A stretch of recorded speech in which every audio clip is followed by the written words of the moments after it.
Good morning student, मैं आलोक कुमार शर्मा, आपका Sanskrit teacher. आज कक्षा 9th की ऑनलाइन क्लासेज में हम जो हमारा चैप्टर चल रहा था स्वर्ण काके है, द्वितीय पाठ है स्वर्ण काके का, आगे का अध्ययन करेंगे। तो देखते हैं, उस जो कन्या थी वो गरीब माँ की एक पुत्री थी। उसको जब वो घर आई और उसने मंजूषा को, उस पेटी को, उस संदूक को खोला तो उसमें बहुमूल्य हीरे उसे प्राप्त हुए थे। उसको देख करके वह बहुत अधिक प्रसन्न हुई और उसी दिन से वह धनी हो गई, अर्थात अमीर बन गई। उससे आगे के बारे में हम आज पढ़ते हैं। तस्मिन् एव ग्रामे एका अपरा लुब्धा वृद्धा न वसत।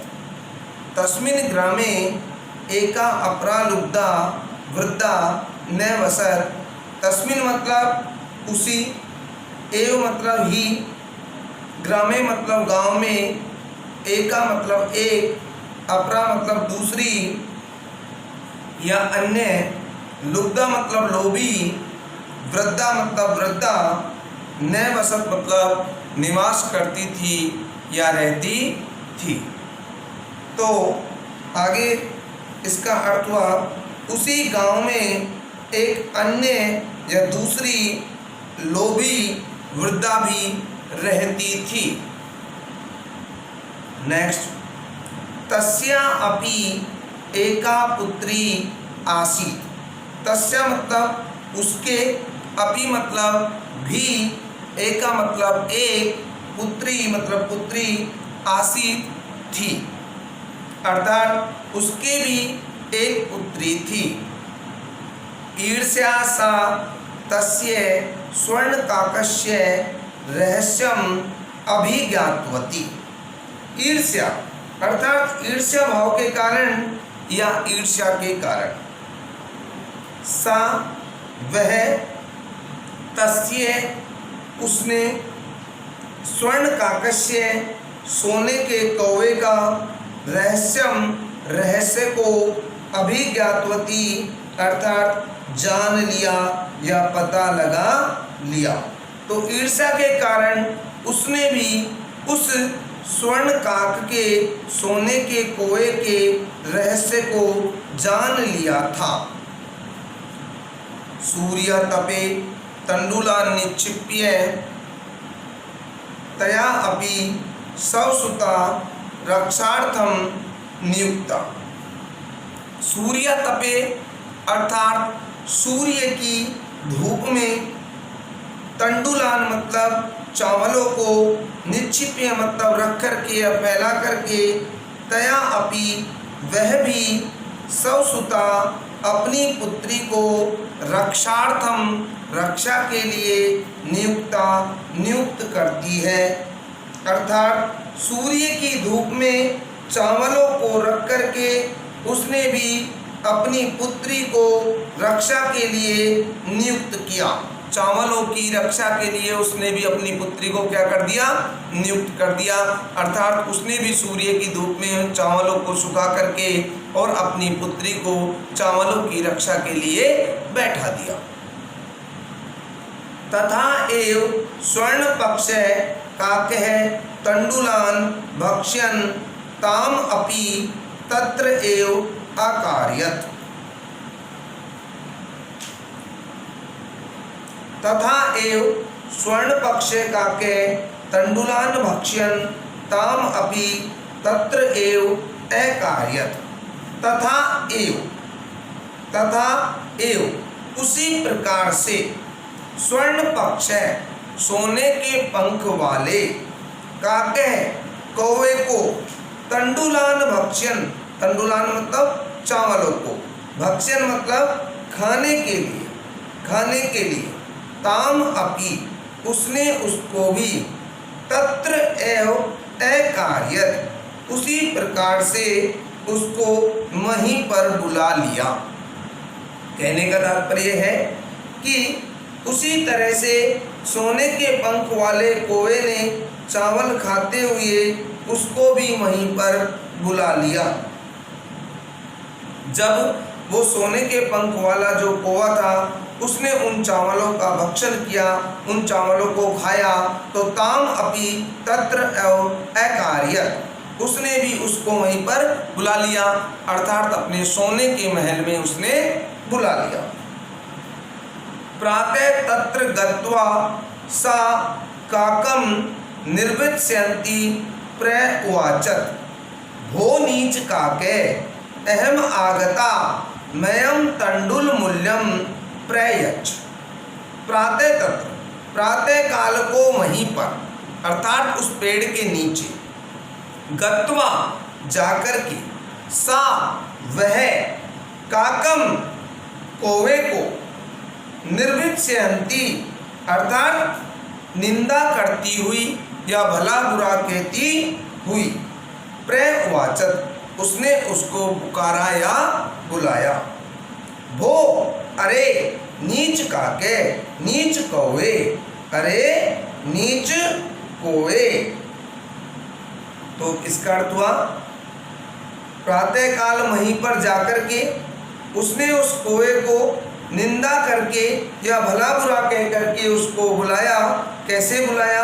भो नीच काके, अरे नीच कौवे, अहम आगता मैं आ गई, मयम तंडुल मूल्यम प्रयच्छ, मयम मतलब मुझे या मेरा, तंडुल मूल्यम चावलों का मूल्य, प्रियच्छ दो, अर्थात मैं आ गई, मुझे चावलों का मूल्य दो या दीजिए। काको अब्रवीत, काके मतलब कौवा, अब्रवीत अर्थात बोला, कौवा बोला। क्या बोला? अहम त्वत्कृते सोपानम उतारयामि तत्कथ्य स्वर्णमयम रजतमयम ताम्रमयम वा। कौवा बोला, क्या बोला?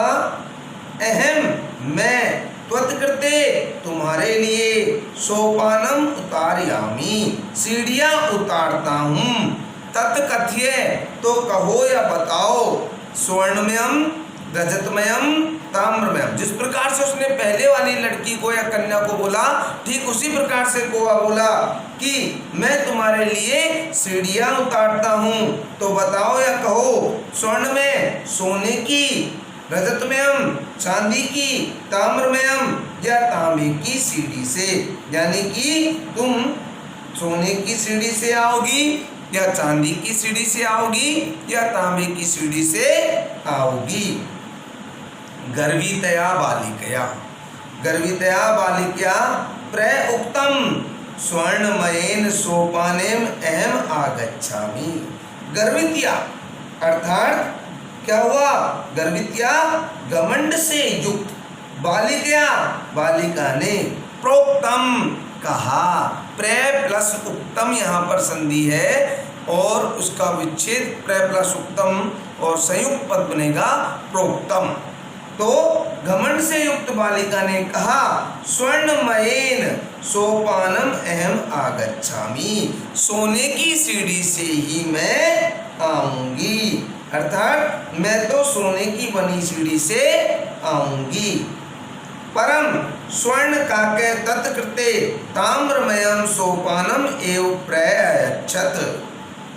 परम परंतु स्वर्ण काके सोने के कौवे ने, तत्कृते उसके लिए, ताम्रमयम तांबे की ही, सोपानम एव प्रयच्छत सीढ़ी से ही ऊपर बुलाया या तांबे की ही सीढ़ी उसको दी।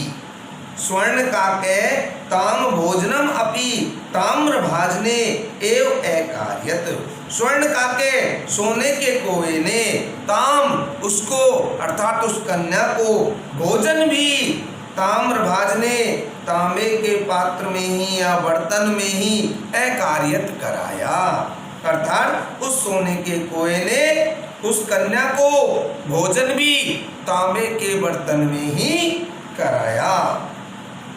ये था आपका ये वाला पैराग्राफ। अब इस चैप्टर का अंतिम पैराग्राफ है, उसे ध्यानपूर्वक देखते हैं। प्रतिनिवृत्ति काले, प्रतिनिवृत्ति काले स्वर्ण काकेन कक्षाभ्यंतर तिस्रो मंजुषा तत्पुरे समुत्क्षिप्तः। प्रतिनिवृत्ति, प्रतिनिवृत्ति काले, प्रतिनिवृत्ति मतलब होता है लौटने के, और काले मतलब समय, अर्थात लौटने के समय या वापिस आने के समय। स्वर्ण काकेन सोने के कौवे ने कक्षाभ्यंतर तिस्रो मंजुषा, कक्षाभ्यंतरो अर्थात कमरे के अंदर से, तिस्रो तीन, मंजुषा संदूक ला करके, तत्पुरम उसके सामने, छिपता रख दी। अर्थात लौटने के समय सोने के कौवे ने कमरे के अंदर से जाकर के 3 संदूक लाकर उसके सामने रख दी। लोभाविष्टा सा बृहत्तमां मंजुषां गृहीतवती। लोभाविष्टा, लोभाविष्टा अर्थात क्या कहा गया है, लोभ से भरी हुई या लोभ से परिपूर्ण। सा उसने, बृहत्तमां बड़ी से बड़ी, मंजुषाम संदूक को, गृहीतवती ग्रहण किया या लिया। लोभ से घिरी हुई उस लड़की ने या कन्या ने, लोभ से परिपूर्ण मन वाली उस लड़की ने उनमें से सबसे बड़ी संदूक को ले लिया या ग्रहण कर लिया। गृहम आगत्य सा तर्षिता यावद मंजुषाम उद्घाटयति तावत् तस्याम भीषणे कृष्ण सर्पो विलोकितः।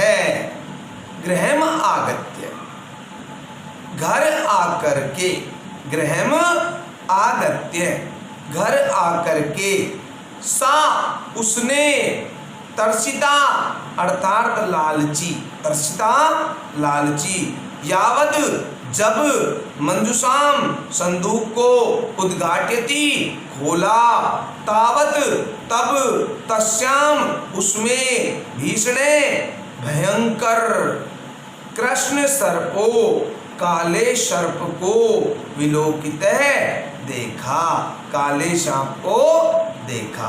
तो क्या कहा, गृहम आगत्य घर आकर के, तर्षिता यावद जब उस लालची कन्या ने या लड़की ने, मंजुषाम समुद्घाट्यति उस संदूक को खोला तो उसमें भयंकर काले सांप को देखा। लुब्ध्या बालिकया लोभस्य फलम प्राप्तम। लुब्ध्या अर्थात लोभी, बालिकया बालिका को, लोभस्य लोभ का, फलम फल, प्राप्तम प्राप्त हो गया या मिल गया। अर्थात उस लोभी या लालची बालिका को लालच का फल या लोभ का फल प्राप्त हो गया या फल मिल गया। तदनंतरम सा लोभम परित्यज्यत, परित्यजत बोल सकते हैं इसको। अगर हम इसका संधि विच्छेद करेंगे तो यहाँ पर एक शब्द है, संधि युक्त पद है, तो यह हो गया परित्यजत। अर्थात तदनंतरम उसके पश्चात, सा उसने, लोभम लोभ को, परित्यज्य परित्यज्यत अर्थात बिल्कुल त्याग दिया या छोड़ दिया। उसके पश्चात उसने उस लोभ को बिल्कुल त्याग दिया या लोभ को बिल्कुल छोड़ दिया, अर्थात उसने लोभ करना बंद कर दिया। तो बेटा ये था आपका चैप्टर नंबर 2 जिसका नाम था स्वर्ण काके। इस स्वर्ण काके कहानी के माध्यम से कवि ने आपको ये संदेश दिया है, जो इस कहानी का मोरल है वो ये सामने निकल के आता है। इससे इस कहानी से जो हमें शिक्षा मिलती है वो ये निकल कर के आती है कि हमें कभी लालच नहीं करना है, अर्थात लालच बुरी बला है। कभी भी मनुष्य को या व्यक्ति को लालच नहीं करना चाहिए। उसे अपने कर्म के अनुसार फल की अवश्य प्राप्ति होती है। तो मनुष्य को कभी भी लालच नहीं करना चाहिए। तो देखिए बेटा, ये कहानी बड़ी ही रोचक थी आनंद को देने वाली थी, मन को प्रसन्न करने वाली और प्रफुल्लित करने वाली थी। इसके माध्यम से हमें बहुत बड़ी सीख भी प्राप्त हुई कि हम मनुष्य को कभी भी लालच नहीं करना चाहिए। लालच करना हमेशा बहुत ही खराब होता है और लालच करने के कारण हम कई बार बहुत बड़े संकट में या विपरीत परिस्थिति में भी फंस सकते हैं। तो बेटा ये चैप्टर आज हमारा समाप्त हो गया है स्वर्ण काके का। तो आज का आपका जो होमवर्क है वो यही है कि आपको जिस प्रकार से आप पीछे के जो इसके पैराग्राफ थे एक कहानी के, उसमें भी आपने संस्कृत लिखी और उसके पश्चात उसका हिंदी अर्थ किया, ठीक उसी प्रकार से यहाँ पर भी आपका जो होमवर्क है वो यही है। आपको इसकी संस्कृत लिखनी है और उसका हिंदी अर्थ करना है। आज आपका ये चैप्टर पूर्ण हो गया है। हम जो हमारी नेक्स्ट क्लास होगी उसके अंदर इस चैप्टर के क्वेश्चन आंसर्स को पढ़ेंगे। तो बेटा ये आपकी कंटिन्यू ऑनलाइन क्लासेस चल रही हैं यूट्यूब के माध्यम से और आपको इनको बड़ी गंभीरता से लेना चाहिए और जो इस समय आपको अपने घर पर ही रहते हुए इसका अध्ययन करना चाहिए। बेटा पर डे आपकी कोई ना कोई क्लास होती है, तो मेरा यही आपसे संदेश है कि आप इन प्रतिदिन की कक्षाओं को प्रतिदिन पढ़ें और जो भी होमवर्क आपको दिया जा रहा है वह आप नोटबुक में करें और उसके पश्चात आप उसको याद भी करें। यानी कि आपको रिटन एंड लर्न दोनों ही काम करने हैं। आज भी आपका होमवर्क यही है, आपको अपनी नोटबुक में इसका होमवर्क जो है पढ़ाया है वो करना है और इसको लर्न भी करना है। तो बेटा आगे की हमारी जो क्लास होगी उसके अंतर्गत हम इसके क्वेश्चन आंसर को पढ़ेंगे। Thank you, have a nice day.